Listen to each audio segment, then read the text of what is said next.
urupfu, ukareba indwara yagukijije, ukareba n'ibindi, wahita ubona agaciro ko kongera kugendana nawe.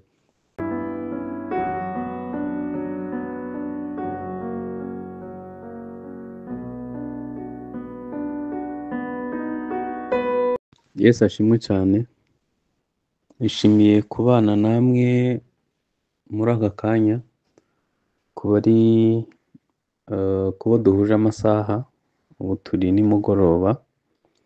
Ubusanzwe nari kuba natanze ijambo ry'Imana mu gitondo, ntibyashobotse kubera ko ntameze neza, ariko ijambo ry'Imana riryoha mu gitondo, rikaryoha nimugoroba, rikaryoha ku manywa, rikaryoha igihe cyose.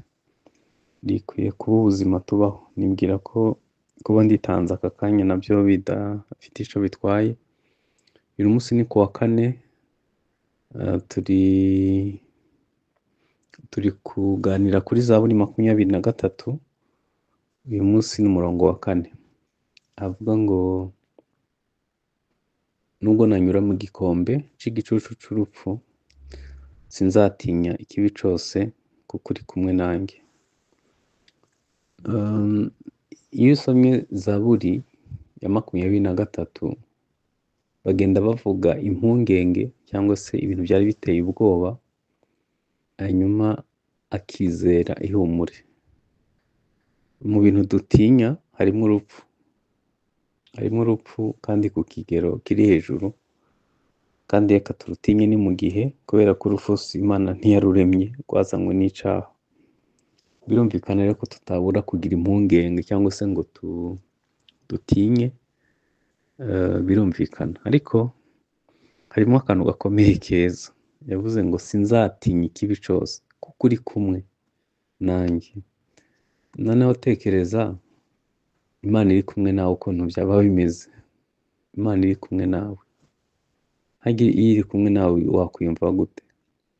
Iri kumwe nawe n'ubumana bwayo, n'ubushobozi bwayo, n'imbaraga zayo. Iri kumwe nawe nk'idafite ikinanira. Iri kumwe nawe nk'umuterankunga. Iri kumwe nawe nk'umufatanyabikorwa mu byo ucamo.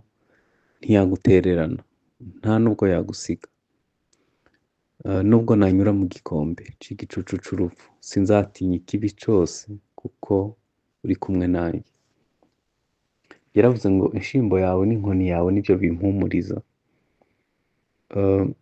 Mu burasirazuba bwo hagati, abungere baragiza inkoni, yego, ariko baba bafite n'impiri ku ruhande. Kubera iki baragize inkoni n'impiri? Inkoni niyo kuragira intama, birumvikana, ariko impiri niyo kurwana n'amadubu, n'intare, n'inzoka, n'ibindi bintu byose bikomeye bishobora kubangamira umukumbi. Hari ukuntu rero ubuzima bw'umwungeri, iyo bavuga ngo kuko uri kumwe nanjye, iyo intama zihuye n'inyamaswa y'inkazi, birumvikana zigira ubwoba, zose zigahita zihungira ku mwungeri, zikamushakaho ubuhungiro, zikamushakaho umutekano. Iyo abashije kurwana n'iyo nyamaswa y'inkazi akayitsinda, intama zirushaho kwiyumva neza kandi zikarushaho kumukunda. Urebye mu buzima ibintu Imana yakugwaniye, intambara Imana yakugwaniye ko zingana, amadubu Imana yayishe, intare zaguhigaga, ukareba iminsi Imana igusimbukije urupfu, ukareba indwara yagukijije, ukareba n'ibindi, wahita ubona agaciro ko kongera kugendana nawe, kuko yavuze ngo sinzatinya ikibi cyose kuko ari kumwe nanjye. Wakwizera umutekano, kandi wakwizera ko anaguha keya. Amariba yo muri kariya gace aba ari maremare pe, kugira ngo mucukure mu butayu ugere ku mazi, biba ari ibintu bitoroshe. Ariko umwungeri azimenyera ubwatsi, akamenya n'amazi, yewe akamenya n'uburyo ziri bubashe kubaho ziraye mu butayu. Iyo turi kumwe nawe ashobora kutuyobora. Reka mvuge ku nkoni ituyobora. Mbese turi abantu biteguye kumvira icyo umwungeri mukuru ashaka kuvugana natwe. Intama iyo zibonye umwungeri ahagurutse zimenya ko avuze ngo tugende, iyo ahagaze zirahagarara. Hari ukuntu kominikasiyo yoroshe cyane hagati y'umwungeri n'intama, azijya imbere zikamukurikira, kandi iyo haje undi mwungeri ntizamukurikira kuko zitamuzi.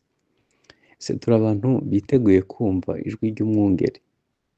Kuba ari kumwe natwe ni kimwe, twiteguye kumwumvira, twiteguye kumukurikira mu bushake bwe n'ashaka ko twatunyuza. Bizaba ari umugisha ukomeye, bizaba ari umugisha ukomeye niba twiteguye kumvira ibyo ashaka ku buzima bwacu. Sinzatinya ikibi cyose kuko ari kumwe nanjye. Niba ikibi guteye ubwoba, birashoboka ko muri iyi minsi ufite ubwoba pe, ufite ubwoba bwa 1, 2, 3, 4, 5. Ntabwo twahawe umwuka w'ubwoba, twahawe umwuka w'imbaraga. Nitumwikomezaho nta cyiza na kimwe tuzabura. Reka dusenge. Mana, mu izina rya Yesu, gushimiye uyu mugoroba, turagushimiye ko nubwo twanyura mu gikombe, birashoboka ko bamwe mu bo turi kumwe bari mu bikombe bitandukanye kandi bitabamereye neza, aho umuntu aba afite ubwoba atazi igikurikiraho. Ariko turagushimiye ko ntituzatinya ikibi cyose kuko uri kumwe natwe.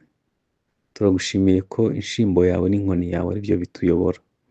Tugushimiye intambara watugwaniye, tugushimiye ba Goliyati wadukijije, tugushimiye amadubu watsinze, tugushimiye imbaraga mbi wakuye ku buzima bwacu, tugushimiye ko wabaye uwo kwizerwa.